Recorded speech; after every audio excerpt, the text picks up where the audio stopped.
ሶሻል ሚዲያው ላይ በቲክታክ በዩቲዩብ እና በሌሎችም ሚዲያዎች ላይ የኤሌክትሪክ መኪኖችን መግዣ ሰዓት አሁን አይደለም የሚሉ መካሪዎችና በዛው ወቅት ደግሞ አሁን ላይ ነው የኤሌክትሪክ መኪኖችን መግዛት ትክክለኛ ሰዓት አሁን ላይ ነው የሚሉ ደግሞ በሌላ ጎንም ስላሉ ምክረ ሐሳቡ የትኛው ነው ትክክል የሚለውን በዚህ ቪዲዮአችን በደንብ አብራርተን ግልጽ የምናደርግላችሁ መሆኑን ልናሳውቃችሁ እንወዳለን።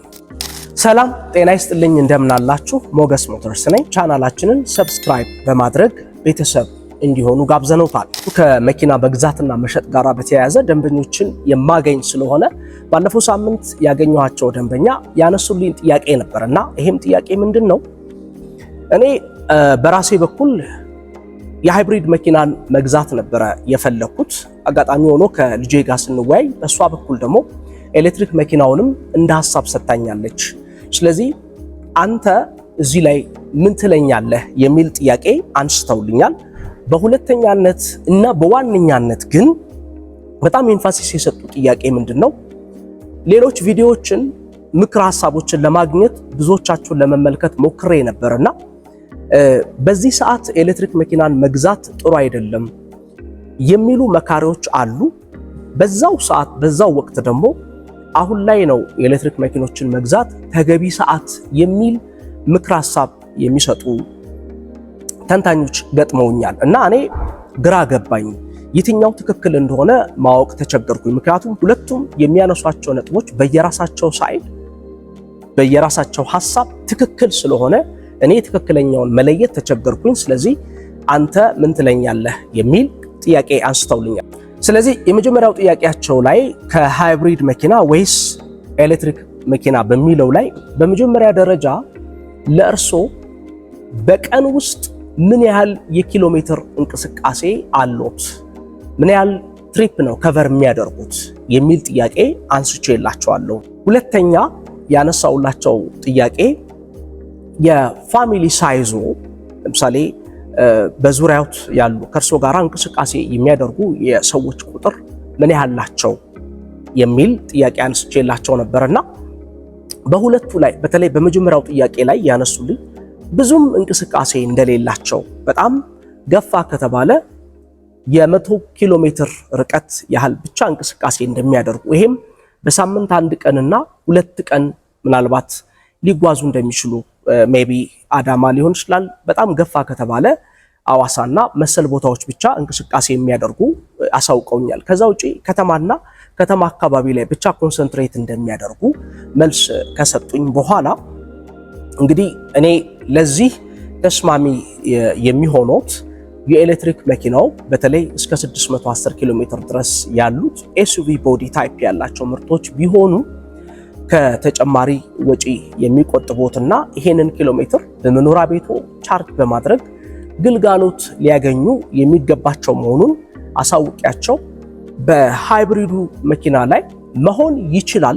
ነገር ግን ተጨማሪ የነዳጅ ወጪ ከመኖሩ ጋራ የመግዣው ዋጋም የተለያዩ ታክሶች ተጨምሮበት እንደ ኤክሳይዝ ታክስ፣ ሱር ታክስ፣ ሌሎችን ቫትንም ጨምረው ከፍ ያለ የመግዣ ዋጋ የሚያስወጣቸው ስለሆነ ከዛ ያልተፈለገ ወጪ ወይም ደግሞ ከተጨማሪ ወጪ ሊቆጥባቸው የሚችል ስለሆነ ወደ ኤሌክትሪክ መኪናው ቢያደሉ የተሻለ የሚሆንበት እድል እንዳለ በደንብ በማማከር ሂደቱ ላይ ግልጽ አድርጌ ያላቸዋለሁ።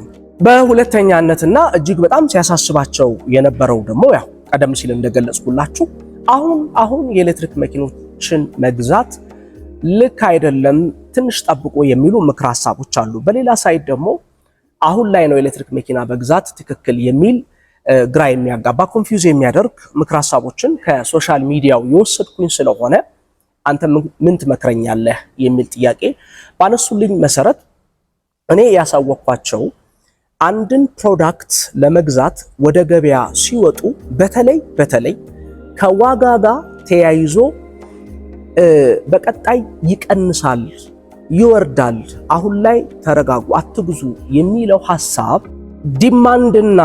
ዲማንድ የፕሮዳክቱን አቅርቦትና የደንበኞችን ፍላጎት እርሳቸው እንዲመረምሩና እንዲፈትሹ ነው የመከርኳቸው።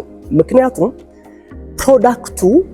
አንድ ፕሮዳክት በገበያው ላይ በስተው የሚገኙ ከሆነ መኪና መሸጫ ቤቶችን አወዳድሮ ለመግዛት የፕሮዳክቱ መብዛት ለገዢው ጥሩ ባርጌኒንግ ፓወር ወይም ደግሞ ተከራክሮ ለማሸነፍ እድል ይፈጥርለታል።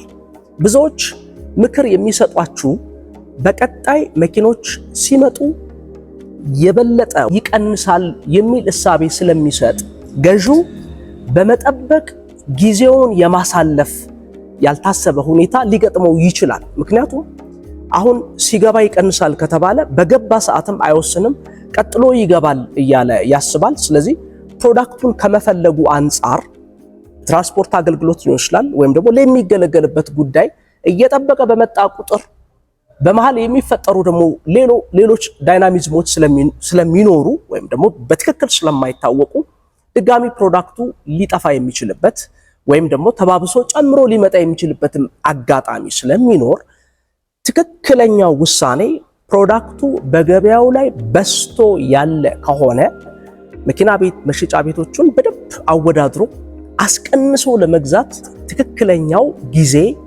አሁን ነው ማለት ነው። ለምሳሌ የቢዋይዲ ሲላይን ፕሮዳክት 605 ኪሎ ሜትር መጓዝ የሚችለው ሞዴሬት የሆነው ቢዋይዲ ሲላይን ፕሮዳክት በየመሸጫ ቤቱ የምናገኘው ከሆነ የከለር ምርጫን ታሳቢ አድርገን አስቀንሰን ለመግዛት ጥሩ እድል ይሰጣል። ለባየሩ የገዢው የመግዛት አቅሙ ከፍ የሚልበት እድል ይፈጠራል ማለት ነው እንጂ ሁል ጊዜ ቀጣይ ይገባል የገባው የባሰ ይቀንሳል እያልን የምንጠብቅ ከሆነ ይሄ ደግሞ የማይሆንበትም እድል እና አጋጣሚዎች አሉት። ለምሳሌ እዚህ ጋር መኪኖቹን የያዘው ሰው በመኪና ንግዱ ላይ ያለው እሱ ነውና ሸጦ ካላወጣ ቀጣይ ኦርደር ራሱ የማይኖርበትም አጋጣሚ አለ ማለት ነው። ደንበኞች ጋር ምን አይነት እሳቤ ይኖራል ተብሎ ነው የሚገመተው? በቀጣይ የሚገቡት አሁን ካሉት የባሰ ይቀንሳል የሚል እሳቤ ነው ያላቸው። እውነታው ግን እሱ አይደለም። አሁን ፕሮዳክቶቹን መኪኖቹን የያዘው ነጋዴ ቀጥሎ የሚገቡት ለመወዳደር ስለሚመጡ የነሱ መምጣት ደግሞ የባሰ ዋጋውን ይቀንሰዋል ብሎ ስለሚያስብ አሁን ፕሮዳክቶቹን የያዘው ቀጥሎ የሚመጡት ስለሚያሳስበው እሱ ነው ቀንሶ ሊሸጥ የሚችለው። ምክንያቱም ፕሮዳክቶቹን መልሶ ለማዘዝ አሁን ገበያው ላይ ያለው ነው እንጂ አሁን ገበያው ላይ ያለው ነጋዴ ነው እንጂ የሚጠበቀው አዲስ ሊኖር አይችልም። ምክንያቱም እነዚህኞቹ እየተሸጡ ከገበያ ሲወጡ ነው ቀጥሎ የመታዘዝ እድል የሚኖራቸው። ስለዚህ ምክረ ሐሳቡ ጠብቁ እየቀነሰ ይመጣል የሚለው ተቀባይነት የሚኖረው እነዛ ፕሮዳክቶች በተጨማሪ መታዘዛቸውን ሲያውቁ ብቻ ነው። ፕሮዳክቱ በትዕዛዝ ደረጃ ተጨማሪ ከሌለ መልሶ ሊቀንስ የሚችልበት እድል አይኖረውም አሁን ካለው የመቀነስ መጠን በታች። ይሄንን ምክር ለሳቸው በሰጧቸው መሰረት ተማምነን በአጋጣሚ መግዛት ይፈልጉ የነበረው በባንክ ተመቻችቶ ያለው የቢዋይዲ ሲላይን ምርት ነበርና ያው ይሄንን ፕሮዳክት ተገበያይተው ፕሮዳክታቸውን ይዘው ሄደዋል። ሐሳቡን ጠቅለል አድርገን ስናስቀምጠው መኪና የመግዛት ፍላጎት ይኖራችኋል። የሶሻል ሚዲያዎችን የምታዩበት የተሻለ ምክር ልትሰሙ የምትፈልጉበት ፕሮግራም ይኖራችኋል። እነዛ ሶሻል ሚዲያዎች መስማት ተገቢ ሊሆን ይችላል፣ ግን መመርመሪያ መስፈርታችሁ መገምገሚያ መስፈርታችሁ የራሳችሁ መሆን ይኖርበታል። ይቀንሳል አሁን አትግዙ ሲባል እናንተ የምትፈልጉት ፕሮዳክት በስቶ ነው ወይ ያለው ገበያው ላይ? ከበዛ ብቻ ነው የመቀነስ እድሉ ሰፊ የሚሆነው። እናንተ የምትፈልጉት ፕሮዳክት በቁጥር አንሶ ከሆነ አወዳድሮ የመግዛት እድላችሁ የቀነሰ ነው የሚሆነው። ምክንያቱም መኪና መሸጫ ቤቶች ውስጥ ያሉት ፕሮዳክቶች ትንሽ ናቸው። ስለዚህ ብዙ በተፈለገ ቁጥር ሻጩም ይሄንን ከተለያዩ ጥያቄዎች ስለሚያውቀውና ስለሚያገኘው እዚህ ላይ ይቀንሳል የሚለው ኤክስፔክቴሽን ያን ያህል እውነትነት አይኖረው። ፕሮዳክቱ በስቶ ከሆነ ግን ያለው ከመኪና መሸጫ ቤቶች ጋር አወዳድራችሁ የሚቀንሰው የተሟላ የጥገና ማዕከል ዋራንቲ የሚሰጥ ጥሩ የመኪና የሽያጭ አገልግሎት ሪከርድ ያለው ቦታ ላይ መግዛት የተሻለ እድል ይሰጣችኋል እንጂ ሶሻል ሚዲያውን ብቻ የምትከተሉ ከሆነ ይቀንሳል የተባለው ነገር በቀጣይ ሊጨምር የሚችልበትም እድል እንደውም ጭራሽ ፕሮዳክቱ እንደ ቀድሞ ተስፋፍቶ የማይገባበት ሁኔታ ሊኖርና ፕሮዳክቱን የምትፈልጉትን ፕሮዳክት ወይም ደግሞ ኤሌክትሪክ መኪና ልታጡ የሚችሉበትን እድል ስለሚፈጥር ግምገማችሁን የመፈተሽ ሂደታችሁን በተጨባጭ ነባራዊ ለማድረግ ከራሳችሁ ፕሮግራም ጋር ደግሞ አብሮ መልሶ ሪቫይዝ አድርጎ ወደ ውሳኔ የምትመጡበት ሁኔታ ቢኖር የተሻለ ነው የሚል ምክር ሐሳብ ለግሳችኋለሁ። እንግዲህ በዚህ ሐሳብና አስተያየት ዙሪያ ላይ የእናንተን አስተያየት በኮሜንት ሴክሽኑ ላይ አስተያየቶቻችሁን እንድትጽፉልኝ ስል ጠይቃችኋለሁ።